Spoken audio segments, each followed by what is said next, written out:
美國人想着我要拷問你，你為什麼跟共產黨那麼接近？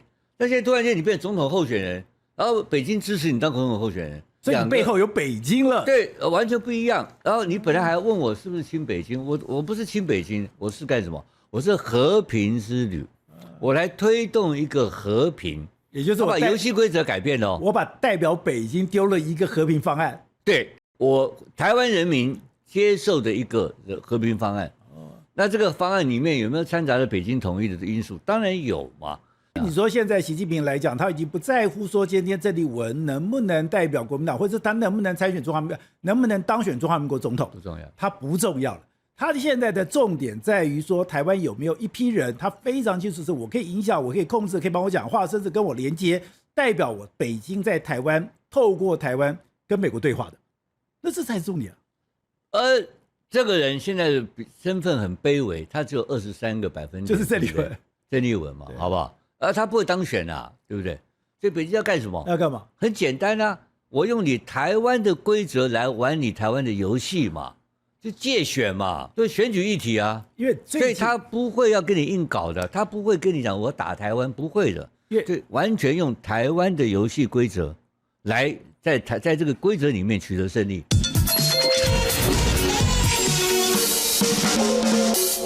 一直能夠拿到了北京獨家消息的《華爾街日報》，他最近披露了一條消息，這個消息就是北京有意在2028的時候重壓鄭麗文，他要扶植鄭麗文代表國民黨參選2028的總統。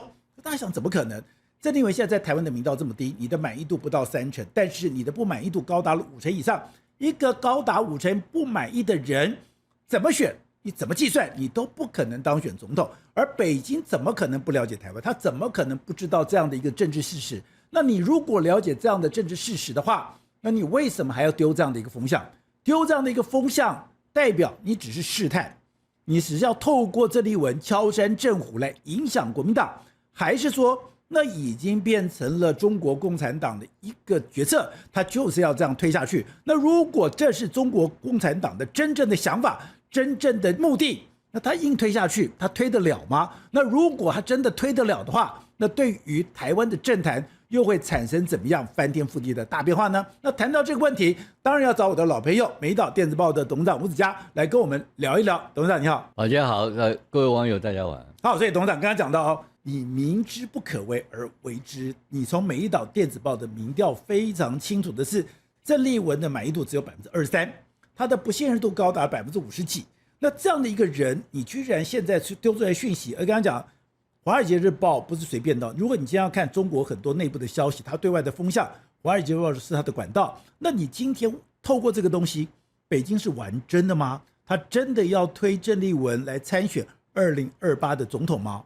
北京什麼事情都是玩真的了因為這個大國怎麼可能玩假的了啊？那鄭麗文啊，會不會當選總統，對北京而言的話不重要。為什麼？因為他們大家都知道，你剛剛已經講完了嘛，因為鄭麗文不可能當選台灣總統。對，鄭麗文現在的民調怎麼可能？未來的民調也不可能啊！而且現在的問題就是說，鄭麗文所代表是什麼？鄭麗文這一次，他號稱他去美國的這一次的這個訪問的名稱啊，叫做和平之旅，是不是？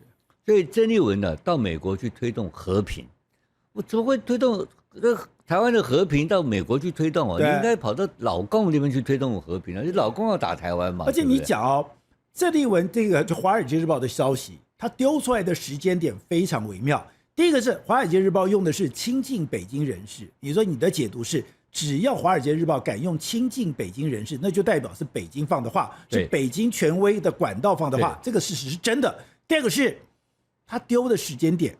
剛好是鄭麗文要去訪美的時間，你說中國所有的，因為中國是唯物主義者，他做的所有東西都是經過精密計算的，所以他今天透過《華爾街日報》放這個消息，再又把這個丟的時間點是他在訪美的期間，你說這個東西都是經過精密計算出來的，100%的精密計算，因為鄭麗文這一趟丟這個參選總統以後，跟他一個中國國民黨黨主席的身份啊，對美國人來看的話，完全不一樣了。這有不一樣嗎？因為因為很簡單，我們假設想想看嘛，你鄭麗文不可能當選嘛，對，美國人也知道不可能當選，對，但是突然間有一個中國政府、北京當局支持的一個人跑來了，這個有沒有可能？而且是支持他要參選總統。對，就變成這個可能性就沒有，我沒有辦法推翻這個可能性了。對，我不知道他會不會當選，但是他的參選的可能性，我認為是非常有可能的。所以鄭立文有可能代表中國國民黨去參選總統了，因為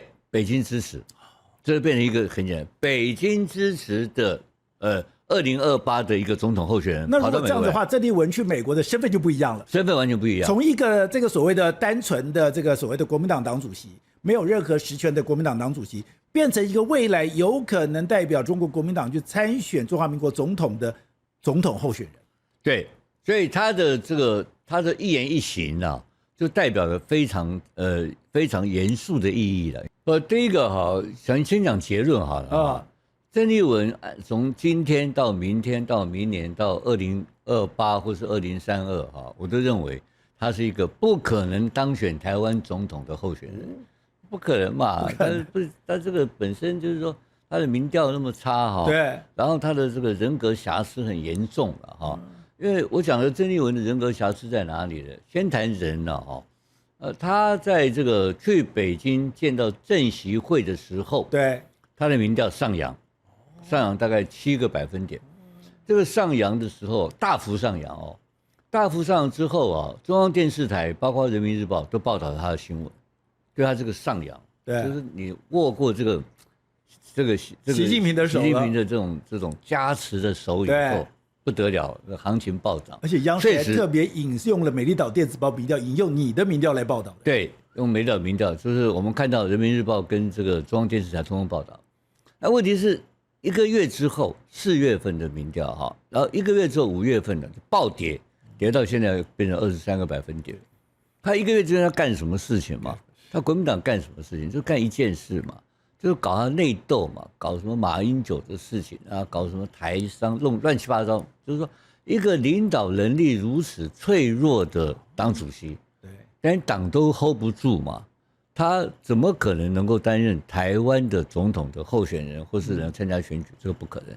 所以結論就很簡單，鄭立文是一個不會當選的候選人，但是北京丟出來了。對，北京為什麼？還有第二個問題，那北京比我們笨嘛，對不對？他不知道鄭立文會落選嗎？他當然知道啊，當然知道。就像你講的，從來不要輕視北京啊。北京可能很壞，但是他絕對是聰明。對，北京這些高參幕僚的聰明能力，我們不要懷疑他。他可能是非常壞，但是他是聰明的一個政黨。所以這個聰明的政黨幹的事情的目的何在？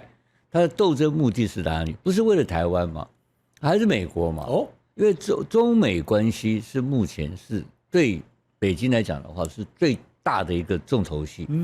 所有一切的核心的外交核心就是中美關係。中國呢，他現在他沒有別的顧慮了嘛？對，他的規模各方面。所以你說他今天丟了鄭立文這個牌，那是為了要去處理美國的關係。而且你剛剛提到說，鄭立文這個東西是《華爾街日報》講是親近北京人士，他很明顯的點出說是親近北京人士告訴這個訊息。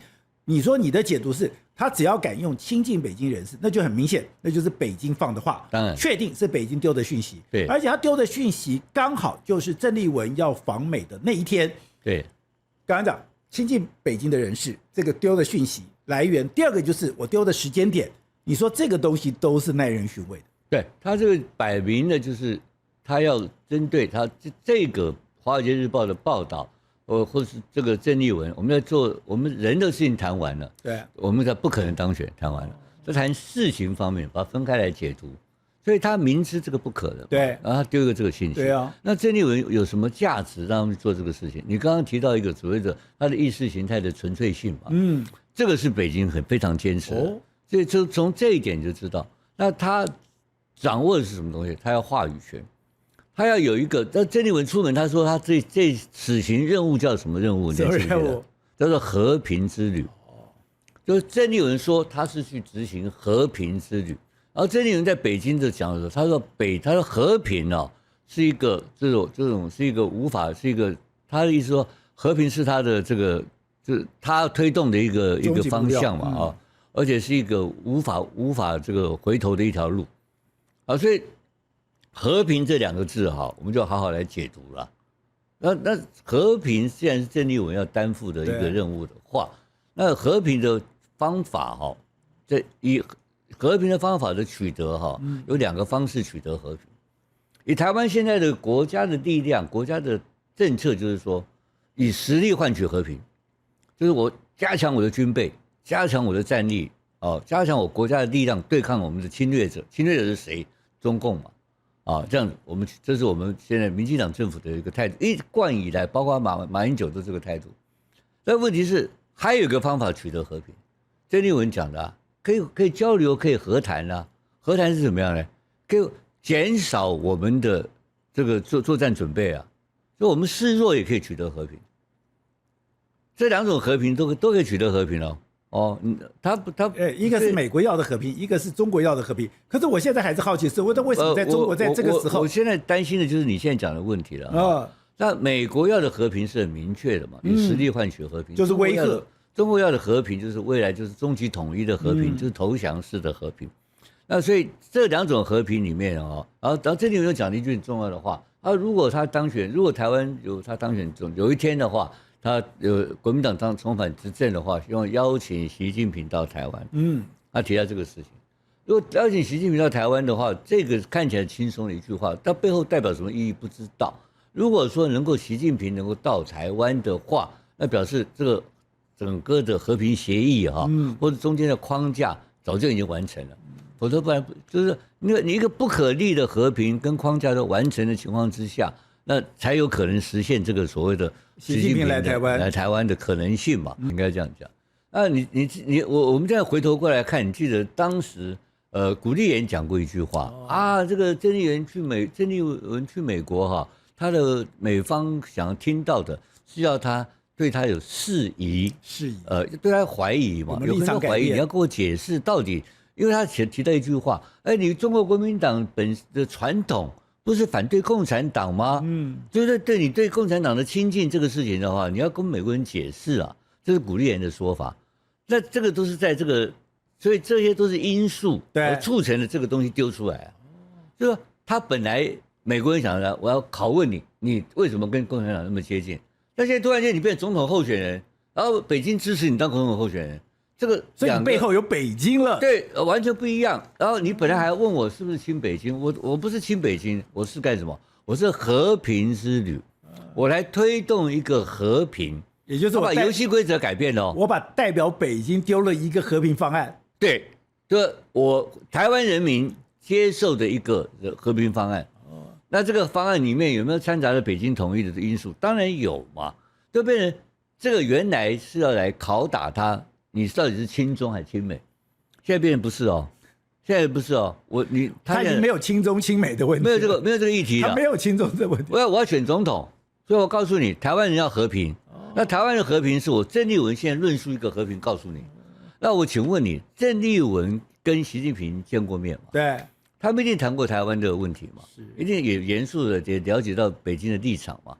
那第二，然後這個話語，他現在話語那個語境呢，就一定是被北京接受，而且雷同嘛？對。還有第二個人，不要忘記川普川普跟習近平談了一晚上以後，對，他現在開始在談台灣兩岸問題的時候，他的語境是不是也回到了跟習近平的語境了？也非常雷同，對不对？所以。這個整個北京論述同時在2個人身上發酵，一個不可思議的就是川普。對，川普當然不是幹什麼，川普是現實主義者，因為我要求你，所以你講的話我就順你的話來講。那習近平跟這個鄭麗文的想法呢，那更是一致了，更完全是一個是大咖，一個小咖嘛。所以這一次他的這個和平之旅的內涵就會變成影響到將來的按照他北京的期待，川習會不是7月的那個川習會，對，川習會一定會影響啊。為什麼？因為它代表了台灣一批追求和平的人士的心聲，跟他們的理由跟論述，他講給他聽。那這個裡面那差別在哪裡？你知道嗎？很簡單啊，你剛剛提到了，就是美國人看的台灣的和平方案。是建立在有強大的軍力跟威懾力的 deterrence 的基礎之下而創造出來的和平，對不對？這是美國人一貫的國際公認的和平方案，全部都建立在實力的基礎的和平方案，對不對？可是習近平跟這個或者北京當局跟鄭麗文所談的和平方案是減少抵抗的和平方案。就台灣人對碰到北京的這個軍力，我不打仗的，減少抵抗。我跟你講，減少抵抗，就當然最好不要打仗嘛，最好不要打仗，何必打仗幹什麼？所以也可以追求和平。所以一個減少抵抗的和平方案，跟一個要強大政赫的政赫力的這個和平方案，這兩個是不一樣的事情。然後如果鄭麗文這次去說，不行，我們這個和平比任何事情都重要，和平是至高無上的原則的話。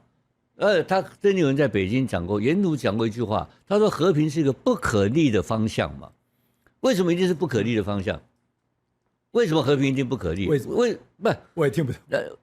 和平可不可以發生戰爭？按照鄭麗文講的和平的時候，可能就完全沒有戰爭的可能性哦。這個是不是有這個疑問會跑出來？因為你不可逆嘛。因為投降了。不，我不知道。你投降，你跪下去，不會打了嘛？你跪下去，別人就不打你了，你就不打了嘛？不打了是投降了，或是什麼奇怪的事情發生，我不知道。所以這些事情都是我們要進一步要把它搞清楚的這種事情。好，那這個事情一旦我們都搞不清楚，他也會講不清楚。可是恐怖的事情在後面。當9月24號，如果真的習近平成行到了華府。他們去談的時候，談台灣問題，他就會有一個議題跑出來了。你看看，台灣有一批人要追求和平台灣有一批人追求和平。既然台灣那麼多人追求和平的話，那你賣軍火給他幹嘛？你就沒有必要嘛。所以避免戰爭才是台灣人追求的方案。所以你說現在習近平來講，他已經不在乎說今天鄭麗文能不能代表國民黨，或者他能不能參選中華民國，能不能當選中華民國總統，不重要，他不重要了。他現在的重點在於說，台灣有沒有一批人，他非常清楚是我可以影響，我可以控制，可以幫我講話，甚至跟我連接，代表我北京在台灣，透過台灣跟美國對話的，那這才是重點。這個人現在的身份很卑微，他只有23個百分點，就是鄭麗文嘛，好不好？他不會當選啊，對不對？那北京有第二個論述跑出來了，你看看。這一些有23個百分點的人，追求和平，結果遭到了你的主流政治的打壓，讓他的聲音不能出來，所以我們要幫助這些人。第二種論述跑出來了，這兩個可能性都同時會出現。所以北京是真的會認真的幫。我先跟你講哦，這些都不是台灣人跟中國人的對話，對，這個是川普跟習近平的對話的內容。我現在講的，第一個就是說。有一批人要追求和平，你說美國人都聽到了嘛？對不對？那聲音都讓你們上次來了，他當主席，他是未來總統候選人，都聽到了，對不對？那他的想法就是要追求和平，所以和平是至高無上的目標。然後第二個，他說這個不會當選啊！你剛剛講，吳子嘉也講不會當選啊。可是為什麼不會當選？因為這些主流派的民進黨的可惡的台獨人是打壓他們，他變這個論述跑出來了，所以我們要幫他。我們這個和平方案值不值得重視？我要介入就對了，但是給我一個介入的理由。他不見得想介入，或者你美國要介入啊，對不對？你美國要講的是公平的，你要講人權啊，講的民主自由啊，怎麼有人被打壓呢？一批和平人士，好，就出現一個和平人士跑出來了。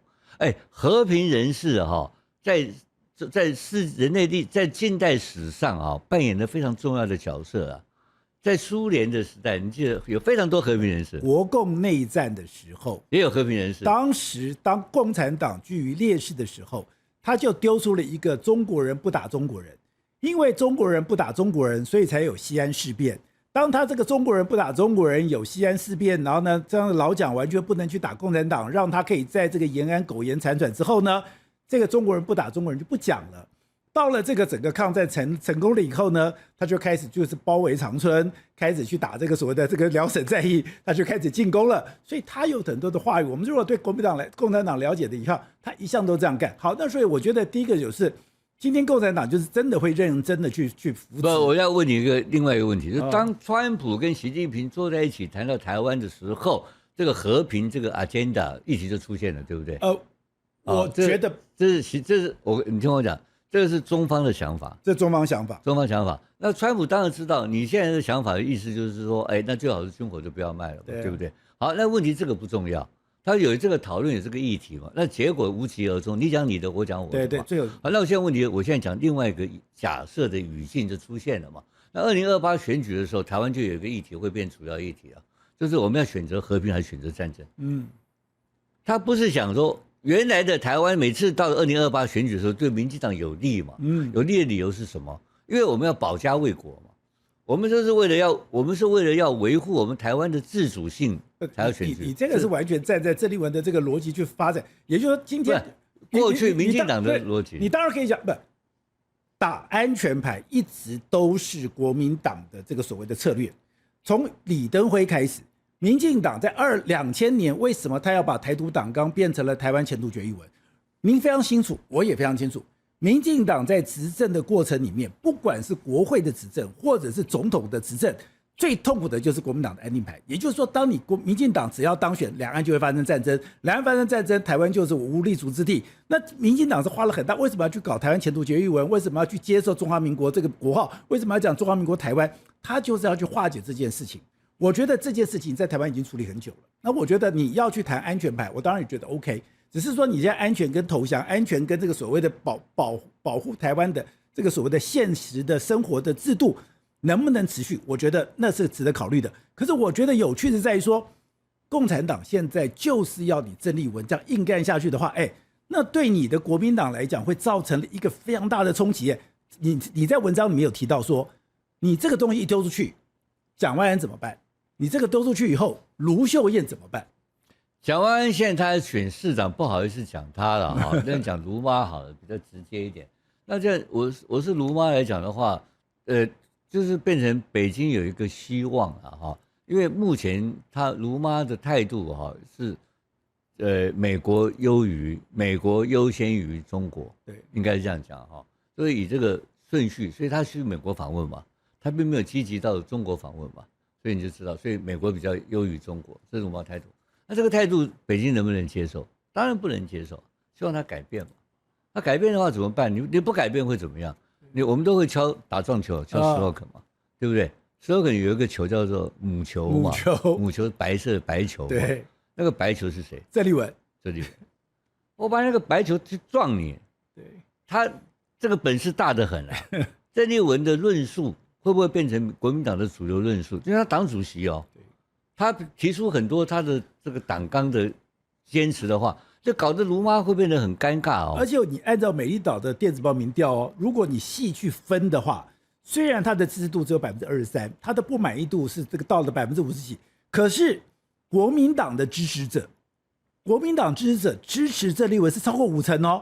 我覺得恐怖是說，如果你這樣子順藤摸瓜這樣下去的話，就是我如果把鄭麗文抓住了以後，他去抓這個國民黨的真正核心的支持者，抓住核心支持者之後，他是真的可以掌控黨機器的。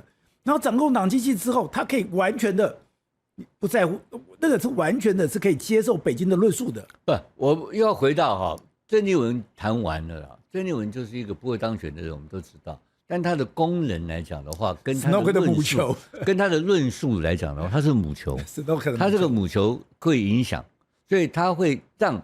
逼到未來的國民黨的領導人，譬如說朱立倫啊，或者不知道，反正高位的領導人啊，都會想說，他得到了北京的支持，如果我要出現的話，他會跟我搗蛋嘛，對不對？那我如果說跟北京也稍微示好一點的話，稍微方向扭轉一點的話，緩和一點的情況下，對我比較有利嘛。對，所以盧媽自然會選擇比較緩和的方法。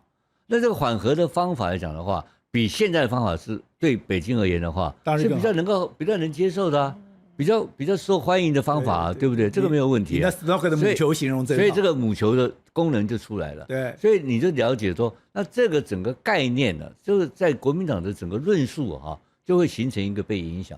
我們剛剛講兩種影響，一個你現在提到對國民黨內部的下一次2028年的影響，第二個就是。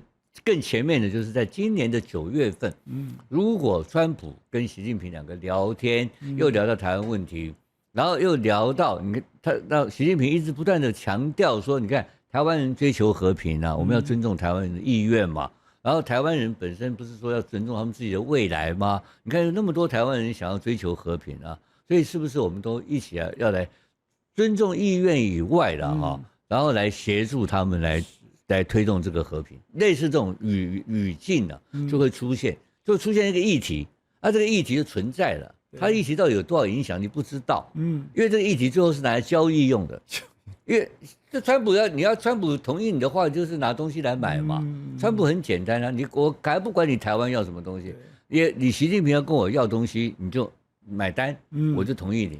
那這時候來講的話，川普已經知道這個買單的人是習近平，習近平也知道說川普會為了台灣來，會買單，他會同意他的論述。這兩個事情已經有過這個交易的前置行為了嘛？所以9月份會繼續往下更深入的交易。所以一天的深入交易，它每一個深入交易的過程當中，我們都感覺不出來溫水煮青蛙，因為它沒有做很大的改變。它是一個我剛剛講的第一個，最起碼是語境的改變，說話的方法改了。你認為突然間講個9500英里我不打仗嘛？突然間講的說我不支持台獨嘛？他沒有講很清楚嘛？但是那個態度上就是對台獨是比較負面的，這都是川普的反應啊。川普的反應從何來？跟習近平談完話，跟習近平談，習近平談話有什麼鳥用啊？他不是習近平談話沒有那麼大魅力嘛？買單的工人嘛，他有事情要跟川普，他要跟習近平交易嘛，大國交易下的台灣處境，才是真正的結論嘛。那這個的交易已經打破了過去的規則了嘛？過去的規則講過，軍售不能談的啊，他照樣跟你談的啊，對不對？哪有什麼他什麼每一個對川普來講沒有不可交易的，所以我就話反正講說，從習川會。從政習會一路發展到今天來講，它有一個軸線在走的，它那個走的方法就是不斷的讓你台灣陷入一個他期待的一個方向出現。你說習近平期待的方向？當然了，那個方向就是說就是你現在大家位置在移動了，你知道嗎？其實民進黨裡面最大，我們最近做的民調你也看到了我們問過一個問題，就是說。到底什麼叫台獨了哈？就是中華民國，台灣共和國是台獨，對啊，中華民國。我覺得台獨這個東西真的現在已經在台灣糾結不休了。可是另外一個東西是，我覺得台灣人也非常好奇的，我想去了解的，川普到底在想什麼？川普真的可能把台灣賣掉嗎？而且川普現在對北京來講，他做2個動作。剛才講，其實對川普來講，我現在處理什麼問題？我其實處理的是伊朗問題。那我也要處理伊朗問題的時候，我就要把伊朗後面的援助給斷掉。那伊朗現在的援助是誰？伊朗現在的援助是中國。錢的援助、技術的援助、軍事的援助，我這些東西我會把你斷掉，我必須要得到習近平的支持，因為我要得到習近平的支持，我川普必須要跟你習近平交易。交易的時候，剛剛講到的，我當然就要放一些東西，放一些東西，他現在丟兩個，一個是什麼？一個是我軍購，我對你示好，我軍購真的把你延後了，我真的延後軍購，我把你拖下來。第二個是我要打電話給賴清德，這是威脅，我一個示好，我一個威脅，就是一樣棒子跟胡蘿蔔，這是川普最習慣的這個所謂的交易的手法。那現在當然，台灣一直都是被美國當然交易的，不是今天，永遠都是。我們台灣本來就我也都知道。好，那問題來了，那川普現在這個籌碼交易玩到現在，他玩到哪裡去了？他現在這個台灣這盤棋，台灣這個籌碼丟在桌上，已經被吃了嗎？還是現在已經到了什麼程度了？上幾道菜了？我覺得你剛剛講了一個最開始的問題，這個比較耐人尋味。川普會不會把台灣賣掉？賣掉就是賣乾淨了嘛，人在這裡嘛，賣給北京嘛，是這樣講。答案我現在告訴你不會，因為結構上不可能，川普做不到，因為在中美的結構之下有非常多的法律的限制，讓他限制他總統的行為，不可能賣，他想賣也賣不了，他想賣也賣不掉，他可以用講話啦，用很多姿態上面有，包括他的行政權，像這次140億美金的交易，他的那個。照法理上是不可以的，他只能 delay 了，他只能拖延而已。國會已經通過的案子，你怎麼可以把它 hold 到那邊呢？然後或者暫停是什麼意思啊？暫停從來他可以啊，這是他的行政權。那行政權有沒有凌駕這個他的國會權呢？有這個可能性，所以他參議院非常或幾個資深國會議員非常的擔心啊。你這個不是台灣哦，你可以隨時這樣搞的話，那我國會通過案子都可以這樣搞，你都可以隨時出。所以他們的顧慮是提到更高的層次來審視你川普這個 hold 140億的後面的後遺症，是延長是全面性的一個兩個權力的鬥爭啊。對，所以我們把它稍微解釋一下。所以不是川普每件事情做得到。我認為川普絕對不可能賣掉台灣，因為他做不到。好，這是第二個。但北京知不知道呢？對，知道啊，當然知道啊。所以北京要幹什麼？要幹嘛？很簡單啊，我用你台灣的規則來玩你台灣的遊戲嘛，就介選嘛，就是選舉議題啊。因為所以他不會要跟你硬搞的，他不會跟你講我打台灣，不會的。對，完全用台灣的遊戲規則來在這個規則裡面取得勝利。你有沒有注意到最近很多人一個角色越來越清楚了？其實現在對台所有的處理都是王滬寧，所以你剛剛講的用台灣介選台灣，這個完全是王滬寧過去在美國留學的時候，他寫過一本《美國反對美國》，我用美國的邏輯，用美國的遊戲規則，我來反對美國。你美國你自己有種族問題，你美國自己你甚至你的民主自由、你的言論自由都是我可以利用的对象，所以我的 TikTok 可以進去，我的小紅書可以進去，我所有東西我就是利用你的言論自由，我来打你的言論自由，我用你的民主打你的民主，我用你的種族打你的种族。现在同樣的，有人講，現在王滬寧這一套用美國對付美國，用美國反對美國，現在就是用你剛才講的，他現在開始進到了用台灣反對台灣，台灣的民主、台灣的選舉、台灣的這個所謂的言論自由，它就變成他一個介入的空間了。對，他完全用你剛剛講的，就是所謂的台灣的自由民主的這些特色，台灣的選舉。所以當然有這個方式，可是他要改，所以他的目標定的並不是說明天要來登陸台灣明天要包圍台灣，他不是，他跟川普的語言沒有這個東西，他跟川普的語言要尊重台灣人的意願，要用和平的方法處理台灣問題。川普接不接受？當然接受。那好，那川普交易什麼東西？交易什麼東西？他很簡單，請川普來反對台獨，這個他做到了嘛？川普現在已經對這方面已經表達了嘛，一定程度的表達了啊。那表達到是不是很清楚？不一定，因為川普知道你要我這個東西的時候，你要買，你要付出代價，所以川普會突然間 CBS 沒頭沒尾的冒出一個新聞，我不會打電話給這個賴清德，這個什麼莫名其妙的一個新聞，那個新聞你有看出來什麼端倪嗎？對，因為我覺得頭也沒有尾也沒有，那是一個棒子跟胡蘿蔔，因為他本來是不這個川普有講任何新聞有一個前言，我知道，因為他有，我有聯繫啦，我有什麼事情啊？他本來是要用賴清德去威脅中國嘛。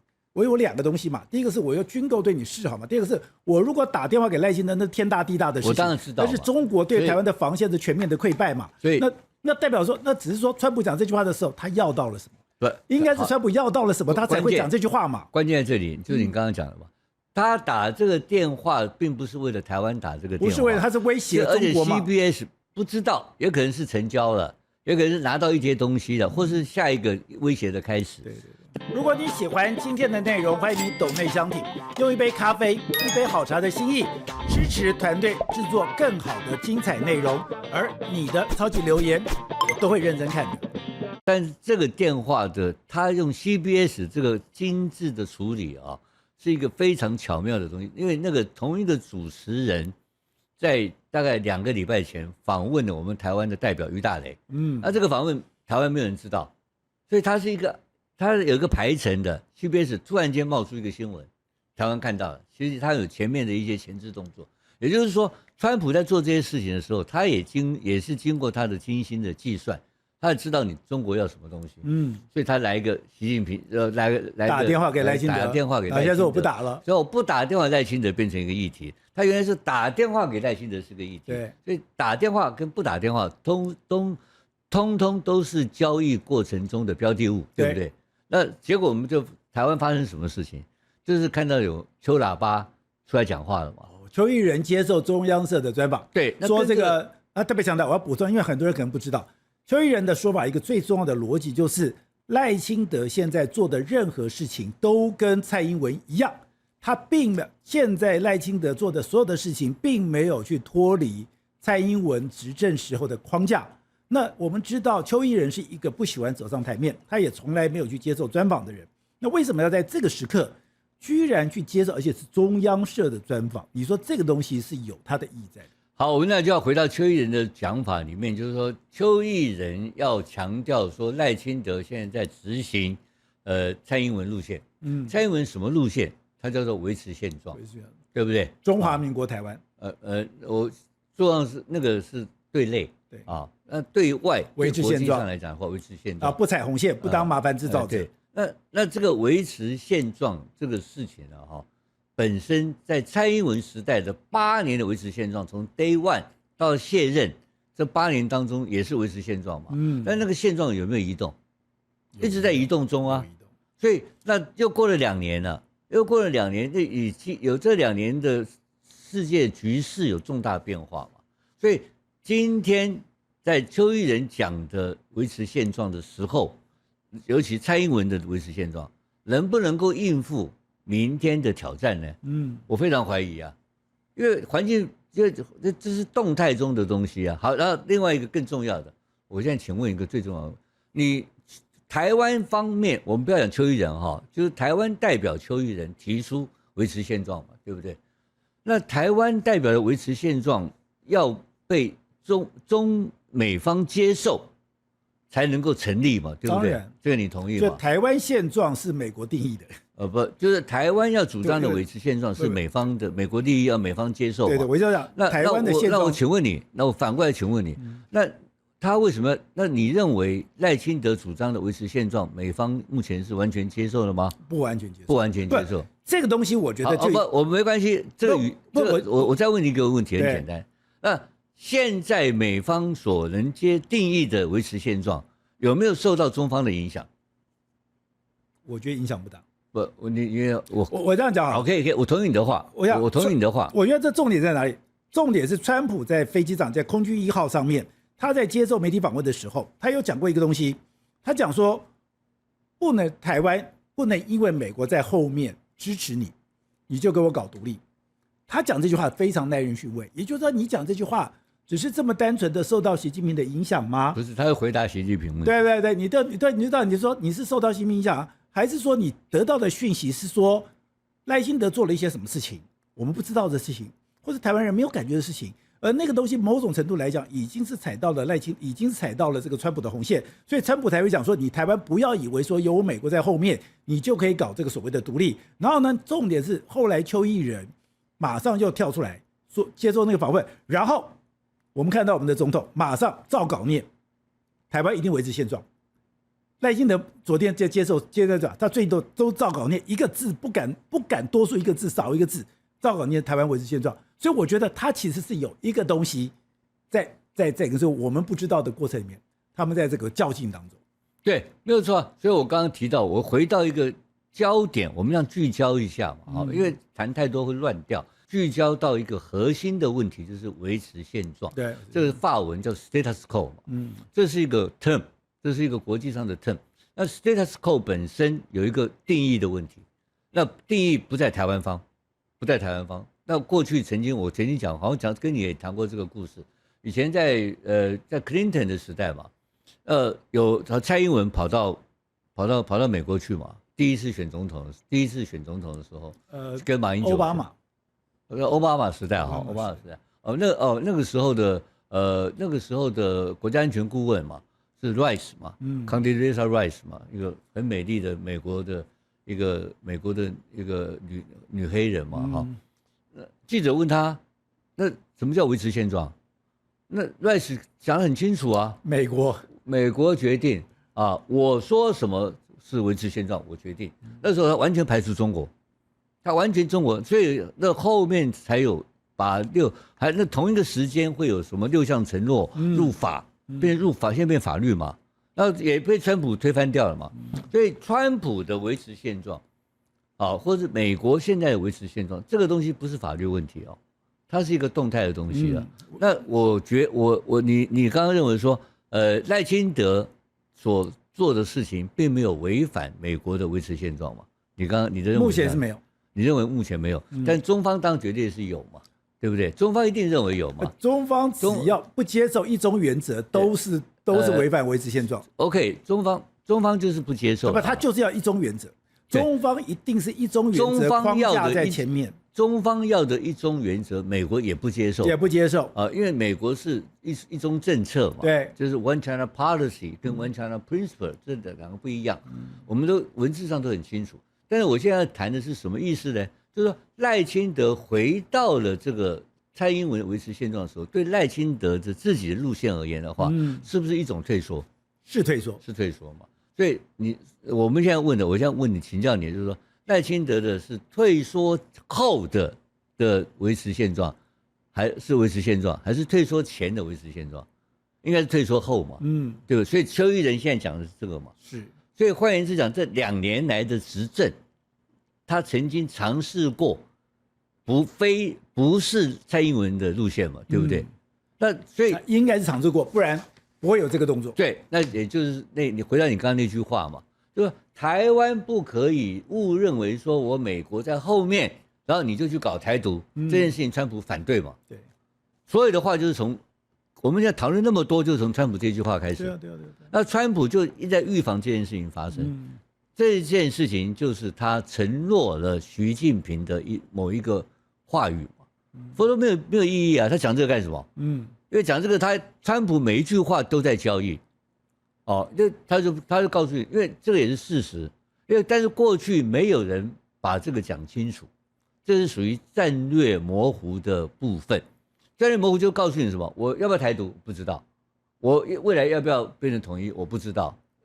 所有可能性都存在。美國人用這個戰略模糊來牽制這個政策，已經走了幾十年了，沒有改變哦，對不對？然後今天來講的話，川普稍微把它模糊化的地方，有一些清晰一面的表達出來了，所以造成了北京有機會打牌，否則北京根本連打牌的機會都沒有。每次談這個問題只有吵架嘛，從來沒有啊。你看過多少年，10年下來，我看了國台辦的主任到美國去談兩岸問題的時候，都是不歡而散，沒有一次有任何的所謂的進展。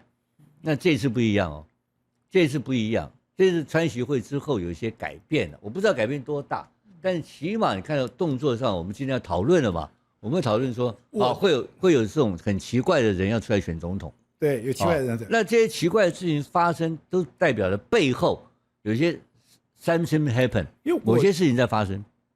我覺得其實今天這裡很清楚，就是他不會坐視台灣的這個情勢的發展。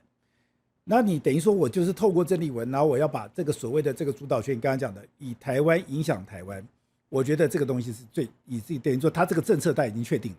那現在只是說你在做這個動作的時候，你不擔心說這個對國民黨來講會造成非常大的傷害嗎？如果你這樣子做的話，因為台灣現在你剛剛講，按照你美麗島電子報民調，其實是主張就所謂的現在主張一國兩制的做那個，其實那個比例是非常非常的低哦。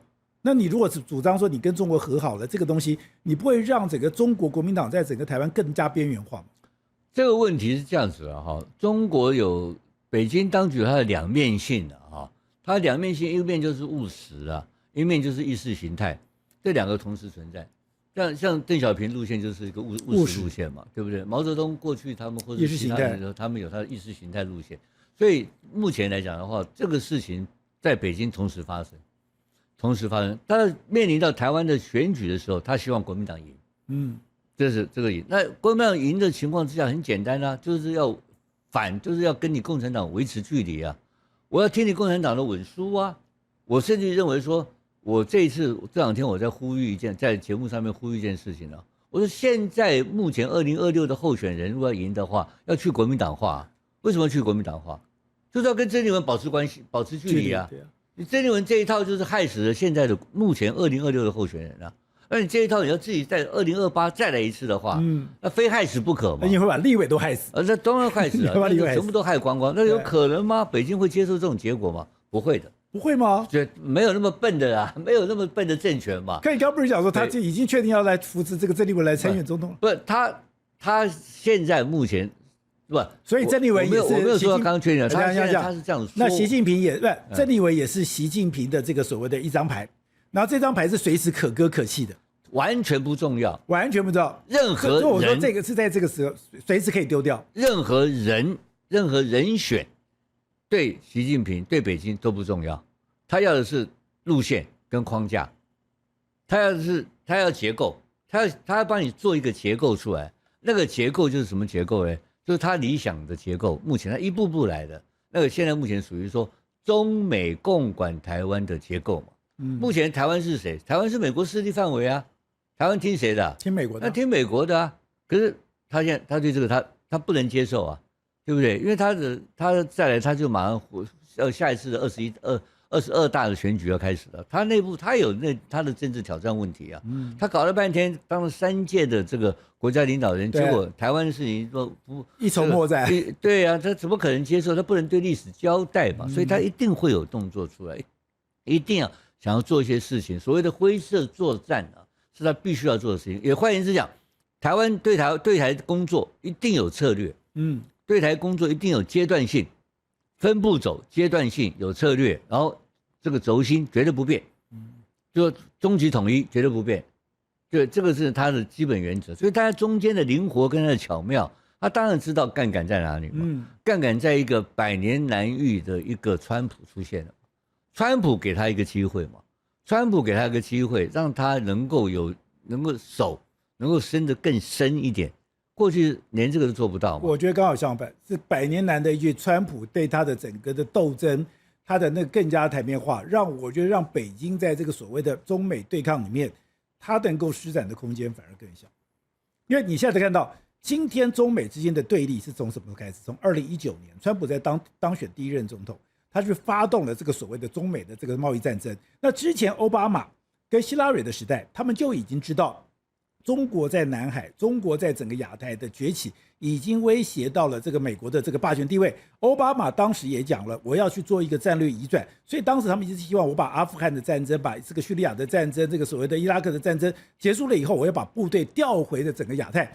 當時講說我要把3/4的兵力放在亞太，可是奧巴馬我覺得他是一個沒有決心的人，他也沒有那種膽識的人，所以他就只會做不敢，只會說不敢做。到了川普的时候，他是玩真的。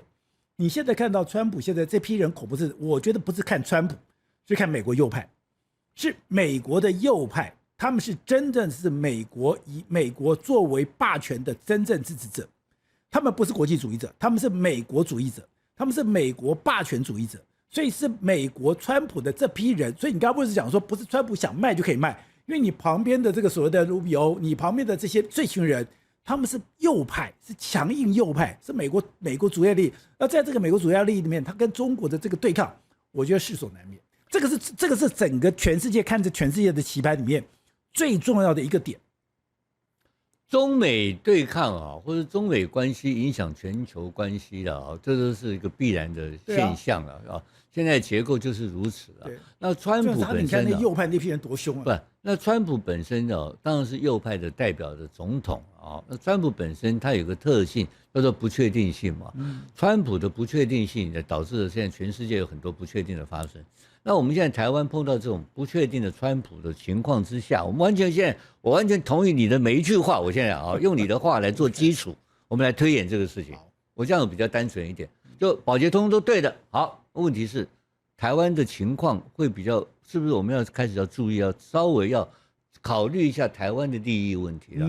那我的建議就是說，在我的看法是一個不確定的川普。不確定的川普的情況之下，台灣要自求多福啊！台灣要自己自立、莊敬自強，應該反過來看，因為這個變化現在目前在發生中，我看到的變化，我不相信川普，我也不相信啊，不相信川普，我也不相信川普，所以因為它的不確定性的情況之下，會讓我們台灣會有損失啊。所以台灣你看到很簡單嘛，140億的訂單應該要早就很簡單，發價書開了嘛，結果他拿去把它 hold 下來，作為一個跟北京交易的一個籌碼。那我們現在還有200多億美金的這個軍售的這個軍品的交貨 delay 嘛，所以我們有200多億的交貨 delay， 然後有140億的交易，現在突然間也變成 hold 在那邊了嘛。所以在國家安全這個領域裡面，不要談其他，我們就認為川普這個不確定性呢，對我們是一種風險。所以台灣要 de-risk 要減低風險的話，我們必須要把川普帶來的風險納入我們的考量。那川普的這個不確定性，他只是說在這個戰術上面的這個搖擺，還是說他改變了框架？他有改變了中美台的框架嗎？他有改變了台美之間這樣子等於說越來越緊密相連的框架嗎？那如果川普沒有辦法去改變台美之間非常緊密相連的框架，他也不可能去改變中美對抗的一個框架。那台灣要擔心什麼？不，台灣每天都要擔心的。我也會同意台灣要擔心的。不是，我現在你問的問題啊，你談的問題就是說，要我們把它量化出來，或者把它具體化出來。我的問題是說，現在這些現象對台灣不是好事。那就反過來，我反過來問你啊，他要把141的美金的東西把它hold到那邊，對台灣不要擔心嗎？我這樣講好了，不，你不能因為說所以在結構上川普不會賣台灣，所以我們就可以睡大頭覺，不可能的事情。我就說，在不信任川普的基礎情況之下，我們發展一些自立自強的一些方案，所以应該要發展無人機啊。所以更應該發展，所以你國民黨刪掉那些東西，更應該要加進來做啊。我沒有贊成國民黨，我跟你講台灣呢，我又不是國民黨，所以我完全同意你的啊。所以我的意思是說，你與其去寄望那個140億的話，那應該是說台灣現在應該跟烏克蘭一樣，你好好去發展你的無人機啊，你好好把這個系統給建構出來啊。如果今天我有這個所謂的無人機的這個生產鏈，我有無人機的制造能力，甚至我有這個槍炮彈藥的這個生產力。我台灣就可以自保啊。我們現在在這一方面哈，我跟你100%的，現在終於我們倆又回到一起，知道吧？我所主張的就是說，台灣要有一個台灣的自立自強的路線。就什麼叫自立自強路線？就假設明天解放軍要來幹的時候，對啊，我們能夠生存下來。當然啦，我們的生存的策略一定要經過這些的變化。經過這些不利的消息之後，我們要自己能夠站得起來。當然呢，我們自己的我們要有我們自己的。我怎麼可能去相信美國？美國人的命一定比你更重要嘛。那就反過來看嘛，就是你現在我們要呼籲什麼東西？就是我們現在已經看到很多案例了嘛，看到有伊朗的案例，看到有這個烏克蘭的案例，這種小國在對抗大國的時候，即使在軍事威脅、軍事作戰跟鬥爭的過程當中。小國仍然有存活的可能性嘛？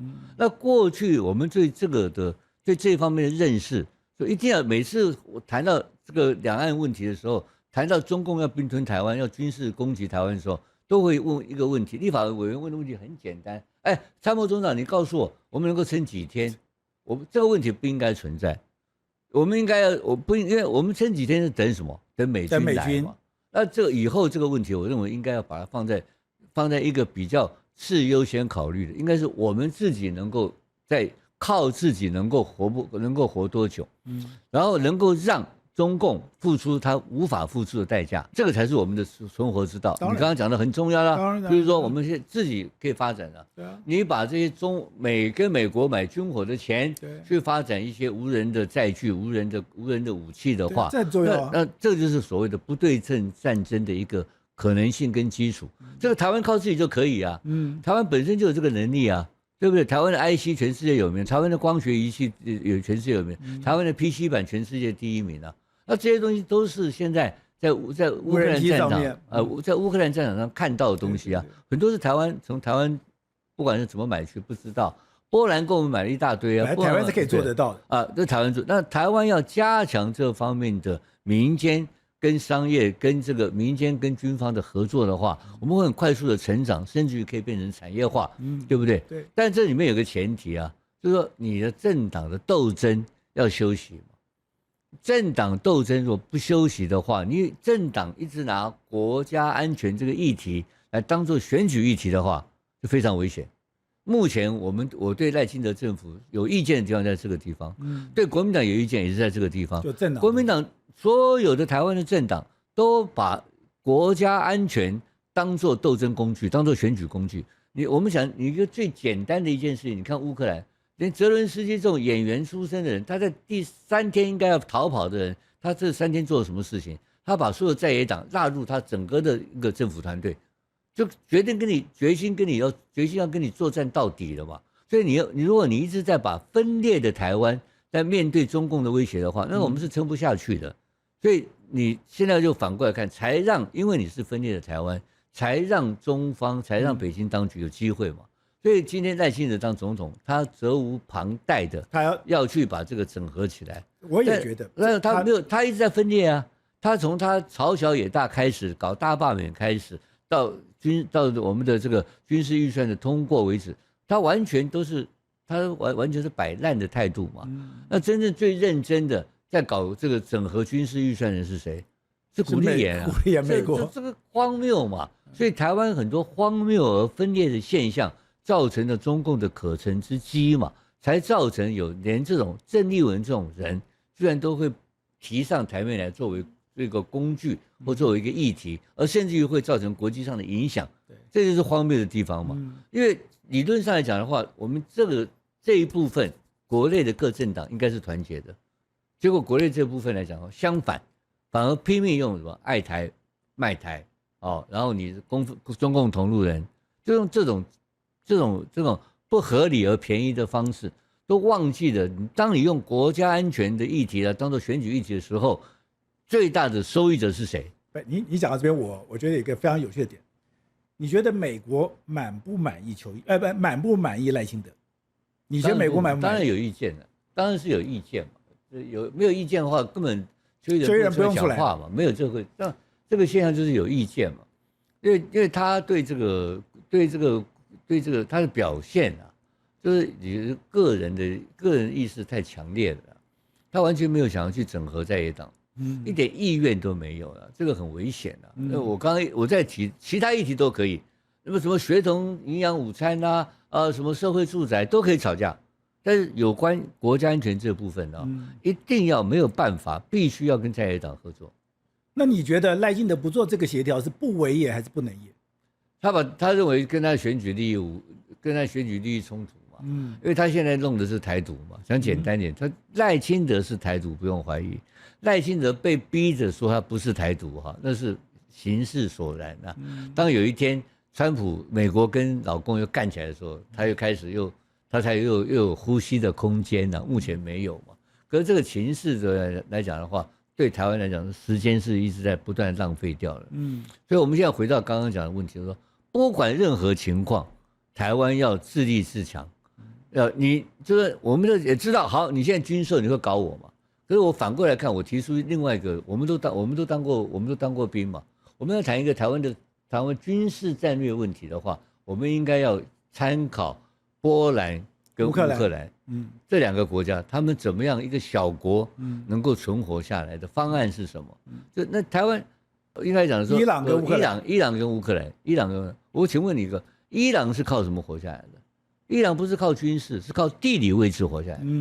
荷姆茲海峽嘛，就是不到100公里，就這個全世界的物價大幅波動，你每天在做財經嘛，所以一個小國家，一個中型強國，他要對抗美國這種超級霸權，居然把川普搞得焦頭爛額，就是因為一個荷姆茲海峽的地理位置，所以地理位置本身也是一種戰略的這種優勢。台灣有沒有？有啊，台灣海峽。台灣海峽總最窄的地方是130公里啊！台灣海峽如果說我們能夠真的軍事封鎖的話，那全世界有多少物流要經過台灣海峽？40%多，40%。對，那40%這是問題更嚴重。所以你就知道，你有很多方法可以讓自己靠我們要庄進，所以庄進自強這個4個字啊，是我們當年聽蔣經國講的時候，覺得好像不怎麼樣。我現在在老的時候感受非常強烈，這要靠自己，就是求人不如求己的。所以我們講到一個，你剛剛講台灣海峽就是一個重要的東西嘛。那這2天發生的這種我們的東部海域的事情啊，也是一樣的問題啊。台灣也在裡面啊。我們日本跟菲律賓在討論他們的經濟海域的時候，把台灣拋棄到外面嘛。結果現在誰跑來了？中國的海警船跑進去了嘛？那對我們是好事壞事？我看來是好事啊，因為我們過去就是局外人啊，因為我們不是所謂的他們，因為日本跟菲律賓不能把我們當主權國家嘛，所以在討論經濟這個海域的時候，我們台灣是被當成局外人，然後台灣還樂於扮演這個角色，因為後面有美國的協調，因為跟日本跟菲律賓我們是盟邦嘛，可是中國的海警團跑進來了，所以我們發現我們有第2個優勢啊。在東部海域來講的話，我們可以影響哪裡？影響到菲律賓的這巴士海峽啊，巴士海峽太重要了。為什麼重要？因為它是潛艇的出入口啊，台灣可以完全直接影響。所以很多地方我們可以進一步的討論說，台灣其實是可以活得下來的。我跟你講，其實本來台灣就可以等於說，我們剛講，台灣本來就是可以做一個彈性的調整，你小國本來就可以彈性的調整。某個程度來講，我也覺得美國沒有那麼滿意民進黨的一些政策。甚至剛剛講的，你某種程度來講，你國民黨可以去舒緩兩岸之間的關係，對美國來講也不見得是個壞事。所以我是覺得說，其實2028對國民黨來講也是一個蠻好的機會。可是我都覺得你沒有想到，你橫空出世了一個鄭麗文。本來你橫空出世的一個鄭麗文，我就會讓你覺得說，你國民黨在2028的優勢都沒有了。那也讓這個也讓這個所謂的美國沒有辦法選擇，沒有選擇，他只能去支持民進黨。我覺得這個反而是對台灣來講一個最不利的狀況。我現在大概可以8、9成跟你保證哦，2028應該不是鄭麗文啊，鄭麗文就是大家都知道是笑話嘛。北京跟我們的看法相同了。那鄭麗文，其實我在上禮拜在暐瀚的節目禮拜5的時候，就在這個消息發生之前，黃暐瀚就問我這個，黃暐瀚就跟我在談，我節目的內容還可以看到，我就猜到鄭麗文會選2028總統啊。